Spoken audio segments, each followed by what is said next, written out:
Few things are worse as an adult or a child than an itch that keeps you up all night, which I have been there. I'm sure most of us have. Eczema or atopic dermatitis can do just that. Many of you know this is 1 in 10 people will have eczema sometime in their life. Almost 10 million kids under the age of 18 in the US have eczema. That is why we will be talking with our guest, Dr. Meredith Pham, about childhood eczema. Eczema is not the only itch that's keeping kids up at night. Psoriasis is another common skin condition often characterized by red, itchy skin. Every year, roughly 20,000 children under 10 are diagnosed with psoriasis. Since we already have our skincare expert here with us today, we are also going to tackle the facts on childhood psoriasis as well. As always, we are your hosts, Dr. Cari Sorrell and Dr. Jessica Gray. Welcome to the MedEdit podcast. Toss endless online searching to the curb. Let us edit out the noise and bring you medicine without misinformation. Welcome to the MedEdit podcast. Today, we are joined by Dr. Meredith Pham. She's originally from Albuquerque, New Mexico, completed her undergraduate and medical degrees at Texas Tech University, Recum Tech, where she was elected to the Alpha Omega Alpha Honor Society and the Gold Humanism Honor Society. So she's pretty amazing. After an internal medicine internship, she specialized in dermatology at Texas Tech, serving as chief resident in her final year. She practices a combination of medical, cosmetic, and surgical dermatology here in Lubbock, Texas. Outside of medicine, she enjoys outdoor activities, travel, and culinary adventures with her husband. Welcome to the MedEdit podcast, Dr. Pham. Thank you guys so much for having me. I really appreciate it, and I'm so excited to join y'all. This is so exciting to have you here. Thank you. Absolutely. And before we get started on the medical stuff, I do have to ask, Meredith, how many times have you been to the Balloon Festival? Oh, probably like 15. The Balloon Festival? Yeah. Have you been to the Balloon Festival in Albuquerque? Oh, no. Now I know you're talking about. Yeah. No, I have not actually been, but yes, I've heard all about it. Absolutely. I have not either, but it's on my list. Oh, you'll have to go. You can stay with my parents, literally. Perfect. Free accommodations. That's exactly what we like to hear. Even better. Awesome. Well, first off, I just want to ask, why does dermatology make their conditions so hard to spell? I mean, there's literally not any worse words out there than eczema and psoriasis that have so many like silent letters that I had to think hard every time I tried to spell these out. But in all seriousness, we just talked about how common dry, itchy, and inflamed skin can be in kiddos. So I think it's important for our listeners to have a good understanding of what eczema and psoriasis are, how they are diagnosed, how they are different, and how we treat them. Let's start simple, Meredith. What is eczema? Okay. Eczema, it's a chronic inflammatory skin condition characterized by dry, itchy, inflamed patches. The most common type of eczema is going to be atopic dermatitis. I love to break it down into what the words mean. So atopic refers to a group of diseases involving the immune system. And then dermatitis just means inflammation of the skin. So that's why you'll hear that word a lot, not just referring to eczema. So do we actually know what causes eczema? That's such a good question. We still don't know completely, but we think it's a combination of a variety of factors. One is genetics. You'll often see that a lot of kids with eczema, their parents had also had eczema. And then there's even a gene mutation that some people will have called the filaggrin gene, which is kind of interesting. And then the immune system is also a factor. And it can, kids with eczema, their immune system triggers inflammation. And then the environment, like our dry, kind of harsh environment in Lubbock, Texas, can also make things worse. Definitely Lubbock, Texas environment, I feel like is a huge one, right? It's dry here. There's a lot of different environmental triggers. There's the wind, there's the cold. Every other day, there's some kind of crazy weather event, I feel like, that happens. And we talk quite a bit about that one. Yeah, definitely. It'll be interesting because I'll have patients who they had eczema as a child, and then they'll come to college here and it will come right back. Yeah, absolutely. That makes perfect sense. Just this crazy atmosphere and crazy place we live in just exacerbates a lot of things. Eczema, asthma, all sorts of stuff. Yeah, definitely. Are there any other causes of eczema? Anything else that could be a trigger for it? Barrier dysfunction is going to be another thing that can trigger it. So kind of like we were talking about with allergens. But irritants or some type of like contact dermatitis, can make things worse. So what ages do you normally see eczema appear? I know even with my little newborn, I get worried about it when his little skin starts to get dry. I am just loading him with Aquaphor. So what ages do you normally as a dermatologist see that as being a problem? I love that. He's one greased up baby, and I'm sure doing He amazing. is. It makes it so cute. Yes, they are so cute like that. We usually see it before age 5. They say about 90% appears before age 5. Can appear as early as 1 to 2 months. And then some kids will outgrow eczema by adolescence, but some kids will continue to deal with it even into adulthood. Okay. Definitely. I've had some adults come into my clinic with eczema and they get all the interesting ones like the nummular eczema that looks a little more unique and different, but definitely I've seen it in all age ranges. I just always think that one's interesting because it can look so much like fungus, like tinea. Right. Yeah, I So definitely think it has its own characteristic pattern that, somebody they don't see eczema very often. Maybe, like an urgent care clinic where that's not something they do all day, every day. They may say, okay, like put a fungal cream on it. Or the patient themselves maybe putting fungal cream on it for like 2 months and then say, this isn't getting any better. I know, exactly. Just because we commonly hear about it, are there any traits or other conditions that can sometimes accompany children with eczema? Yeah, definitely. We talk a lot about the atopic triad. Oh, yes, med school days now. Yes, exactly. Never goes away. It's going to be like eczema, asthma, and allergies. I feel like I was a walking atopic triad as a child. I'm still a walking atopic triad, it seems like, to be honest with you. So basically for our listeners who didn't go to our fun med school and learn all about all of this, the atopic triad just basically means if you have somebody that has eczema, they're more likely to also develop asthma and, seasonal allergies or just regular allergies, allergic rhinitis. So it's very common when I'm counseling some of my patients, I actually will ask, like maybe they presented with asthma. Well, I'll go ahead and ask them and say, well, what's your skin like? What do you have to use different products for your skin? And then they'll go into that. And then we talk about allergies. And so I think it's important to ask those questions, or if you have it yourself, to say, okay, maybe I also need to be on the lookout for things like asthma. Maybe I don't need to live in a house with a smoker or pick up smoking myself, things like that. That could be really important to just know that you're at risk for some other things. But let's say we have an eczema flare up in somebody, whether they're a kid, an adult, whoever it is. Are there common triggers for that eczema to flare up if you know you already have it or maybe a first time flare? Definitely. So things like we talked about, like environmental allergens, like good old Lubbock, Texas, and then irritants, like really harsh soaps. I tell my eczema patients that Bath and Body Works is not their friend, unfortunately. Oh, Bath and Body Works might come after the podcast for that, but yeah, absolutely. If they have eczema. If they have eczema. I know. Yeah, I tell them that all the time. I think I give Bath and Body Works a bad name when I talk about it. I know. I'm like, I'm not against it, but for my eczema patients, I am. And then any type of kind of intense weather. So if it's really hot or really cold, can flare it. Some types of eczema, like dyshydrotic, will flare in the heat.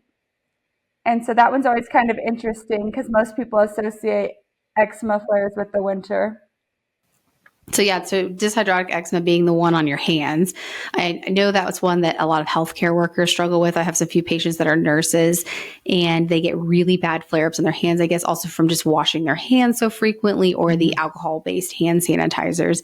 One of the things we do in my clinic is that I found an alcohol-based hand sanitizer that has aloe in it.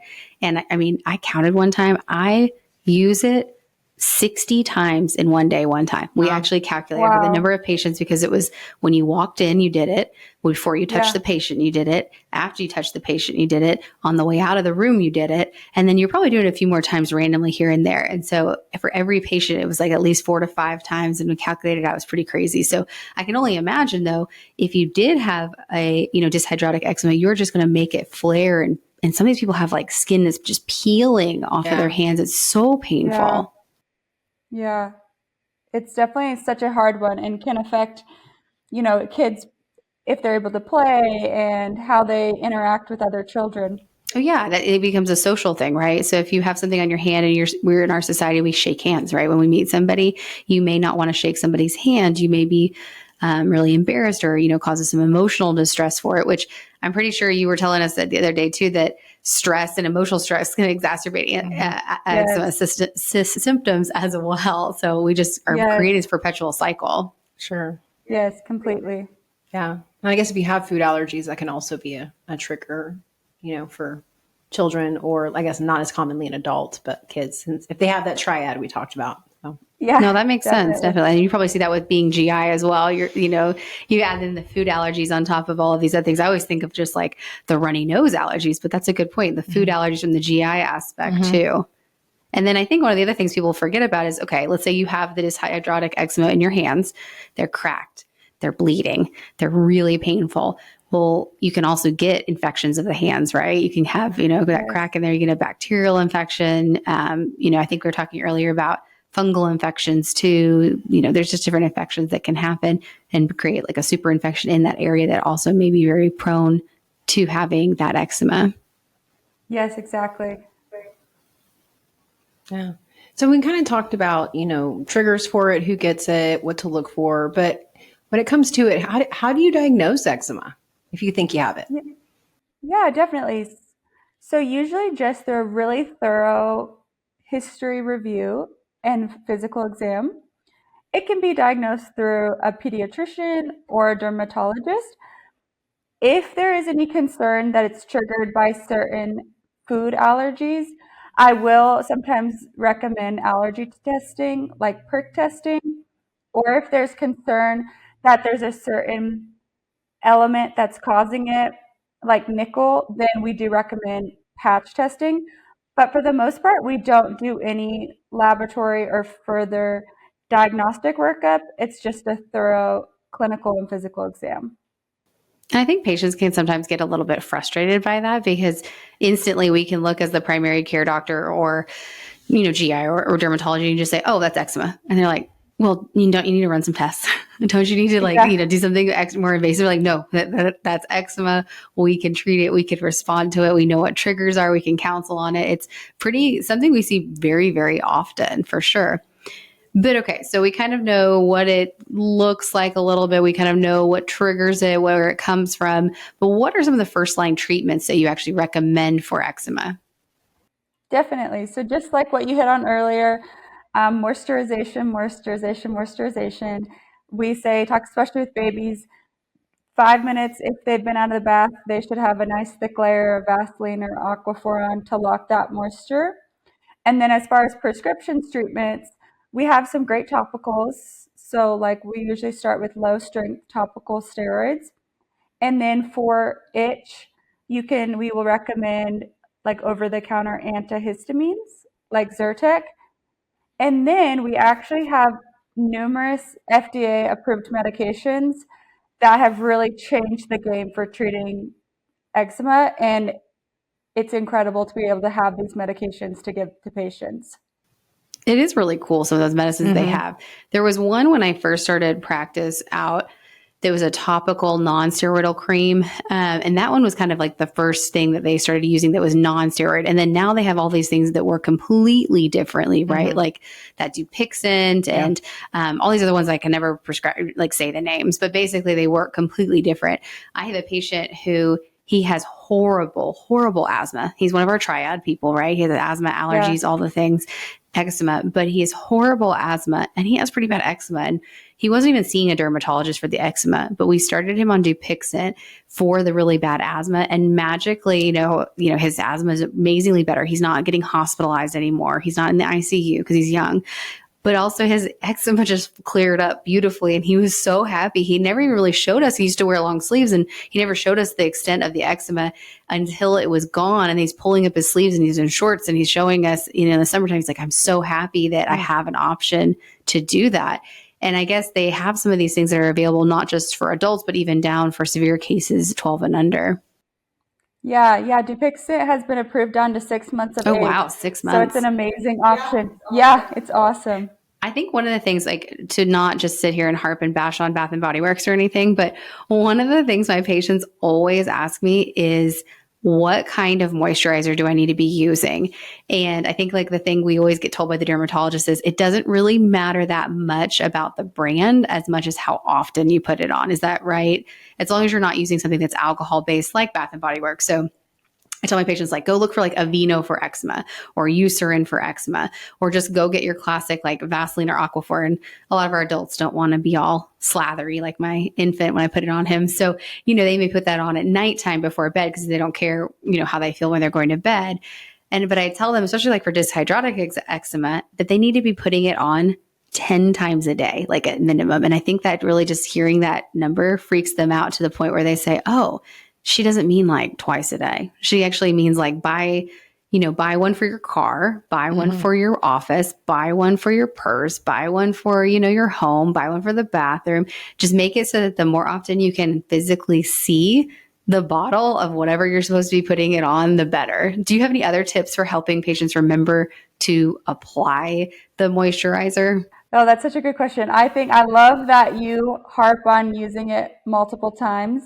I agree with you. I sometimes will tell them to buy like mini sizes or to even buy like little travel containers and split it up, because I give them the same advice you give them. And I say, put it in your jacket pocket, put it in your backpack, things like that. Because often if they don't do that, when we actually get down to the nitty gritty, a lot of them will only be using it like once a week or so.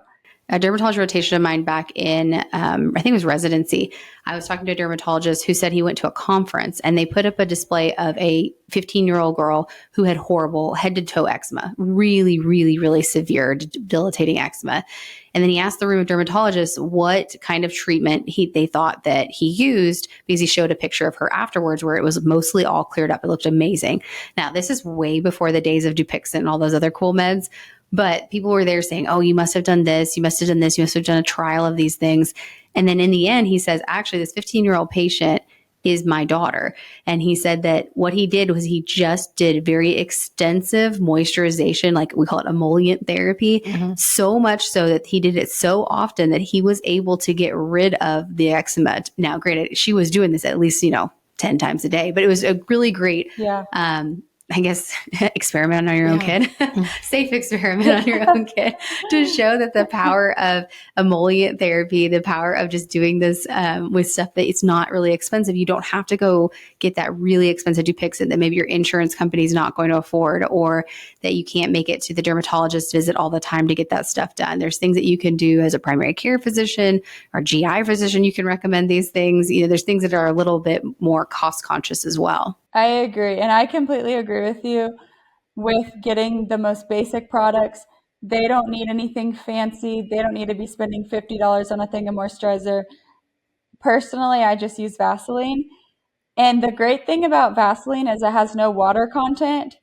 So like Vaseline is going to be better than a cream, which is going to be better than a lotion, because it's all about the least amount of water content. I love that. Yeah, I love Vaseline too. For sure. Now, we kind of mentioned moisturizing being so important, but is there any other non-medical treatments that patients or their family members, if they're kiddos, can do that can also help with eczema treatment? Definitely. So running a humidifier around the clock, especially in a dry climate like ours, and then just continuing the fragrance-free creams and stuff into detergents and then into their soaps. So I always say as much as they can, like the all-purpose free and clear detergent, because they're wearing their clothes all day. So if they're washing with super fragrance detergents, that can really be irritating their eczema. Yeah, and I will do a PSA to also remember their towels and bedding, because as a dermatology nightmare with eczema and psoriasis, I will say people always forget the towels and the sheets that you're laying on. And I've been many a times flared because I visited somebody or went to a hotel and it's just so fragrant, right? Because we're trying to mask whatever, or make it smell good. So clothes people always seem to remember, and then they always seem to forget all the rest of it. I think that's a really good point. So just, true. What, even for the baby right now, now that we have a newborn in the house, I've just been washing everyone's clothes, everyone's towels, everything with all the fragrance-free, the sensitive stuff. And maybe I can get my frilly stuff back later when he's a little bit older. We're not as worried about it. But I think that's definitely a good point. I think people forget about that stuff. But what about something like bleach baths? I feel like that's been very common on TikTok, Instagram. People hear the words bleach baths and they freak out thinking it's something harmful. But tell us a little bit more why that's not necessarily a bad thing. Yeah, so bleach baths are amazing. Kind of what we touched on earlier, when the skin barrier is broken down, kids with eczema are going to be more susceptible to secondary infections like staph. And so bleach baths are great because they take off any of those bacteria and other infectious organisms off the skin and kind of give those skin a clean slate for those kids. So it's super simple. It's like a fourth a cup of bleach to a full bathtub, or 1 tablespoon to a small bathtub, and just kind of head down, pat them down, and then wash them off and pat them dry. And it's nice because it's going to actually set their skin up for not being so prone to those infections. So you said a quarter cup of bleach to a large bathtub, and then a teaspoon or a tablespoon?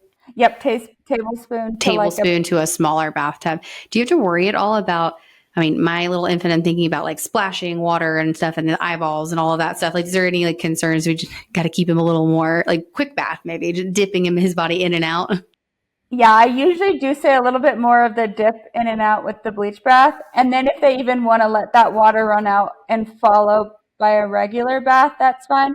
But just some sort of kind of bleach bath to get that skin set up, if that makes sense. Okay, that makes sense. And we keep talking about fragrance over and over again. And just to emphasize, like the fragrance itself was alcohol based, and that's really what's drying that skin out and irritating it so much too. So opting for fragrance free things, even including, like we said, detergents, but even body washes for yourself or the babies. I mean, I'm a big fan of using some of those body washes that have a lot of the moisturization stuff in there. I think I'm using like the Olay one or something, either Olay, one of the ones that's white with the yellow top, but I think it's so thick that it feels like it's like moisturizing in the shower. But I think that there's some good ones that don't have, I mean, it has no smell. It smells fine, but it doesn't smell as frilly as, again, Bath and Body Works or maybe some other brands. Yes, completely agree. And that's a great place to kind of set yourself up for success against eczema. Yeah. And I don't know if you guys remember last year, I'm just talking about how prevalent this is and how many people it affects. But when Katie Couric posted a selfie on Instagram about having a severe flare up of her eczema around the eyes, or actress Elle Fanning did the same a few years ago. And many celebrities talk about how they still get flares of eczema even after they thought they'd outgrown it as a kid, which I think is funny because they probably have access to like everything, right? Every lotion, moisturizer, which may be good or bad. I mean, depending on what they have to wear. But Meredith, is this something you talk to and counsel your pediatric patients about what they unfortunately may have to look at chronically? Definitely. I always set them up that this is a chronic condition. About 50 to 70% of kids will outgrow it. However, that you can experience a flare up at any point, even into your adult life. So I do think it's important to set expectations when it comes to potentially being a lifelong condition. Yeah. Okay, so let's talk what we just talked about here. We were doing eczema. Let's switch to psoriasis. So seen less frequently in kids, roughly about 1%, but it is another common skin condition affecting, usually young people and then older people as well. How does the appearance of psoriasis differ from eczema?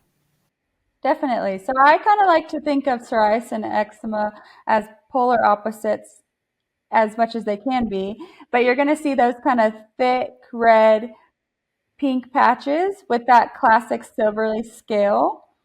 And you're going to see those on like elbows, knees, lower back, scalp, and even nails. And then is it painful? Is there some other characteristics that go with it? Or is it just, like eczema can get itchy, but it can be just really dry and kind of burning sensation. What does psoriasis generally feel like? Is it different? Same? Most of my patients report more of the painful and itchy with their psoriasis and not as much as the burning that they report with eczema. Okay. And do you usually see it in the same age groups as we see eczema? We don't usually see it as young as eczema. We kind of, if we do see it in kids, we usually see it start in 10 to 20 years old. It kind of has like a bimodal distribution, and then we'll see it again in adults 40 to 60 years old. Do psoriasis and eczema have the same underlying causes, or is it different? Totally different, actually. So eczema, we talked about is going to be more of an inflammatory condition. And then psoriasis, we do think is more of an autoimmune condition where the immune system actually attacks the skin and causes it to hyperproliferate. Interesting. So psoriasis is more of your immune system attacking your body than what we talked about with eczema. Okay. And are there different types of psoriasis? Because I know we mentioned a few different types of eczema. Yes, there are numerous types of psoriasis. The most common is going to be the plaque psoriasis, which is what you're going to see, kind of those plaques on their elbows and knees. But you can also have inverse psoriasis, which is in the intertriginous or like skin folds, pustular psoriasis, where they get small pustules, erythrodermic, where it's widespread redness, and then guttate psoriasis is a common one we actually see in kids, where they get little red, like dewdrop dots throughout their body. So like with eczema, it had a triad of other things that were associated with it. So what about psoriasis? Does it have some other accompanying things that might be associated with it that you might want to be on the lookout if you were diagnosed with it? Definitely. There have been a lot of things associated with psoriasis. So you can get something called psoriatic arthritis, which is joint pain that patients with psoriasis can get.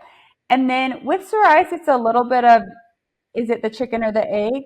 Because there is possibly associated cardiovascular disease like heart disease, high blood pressure, metabolic syndrome like obesity and diabetes, and then even mental health disorders like anxiety and depression. Oh, man. Interesting. Well, I'm just so happy I have psoriasis. All these things to think about. Sorry, all these wonderful Cari. things. Eczema and psoriasis. Lovely. And we talked about, how they're different in appearance and who gets them and all those things. But when it comes to treatment, how does psoriasis treatment differ from eczema? Definitely. So you can still use similar topicals like topical steroids and some of the same topical non-steroidals. Interestingly enough, phototherapy is one of the best things for psoriasis. In office, patients will come 3 times a week, but a good at-home hack is that UVB is highest from 10 a.m. to 2 p.m. and 15 minutes of UVB a day will really help decrease psoriasis and help slow down skin turnover. So maybe having lunch outside on the patio during that time would be a good way to go. Yeah, absolutely. Yeah. And then I think some of the same biologic agents we use for other autoimmune disorders, we use for psoriasis as well, basically to blunt that immune system like we talked about. Exactly. So since psoriasis is much more of a systemic or whole body disease, then you see a combined involvement of several specialists sometimes, such as a dermatologist, a rheumatologist, ophthalmologist, as well as their pediatrician. So it sounds like sometimes it may take a few people to get it all under control for that one.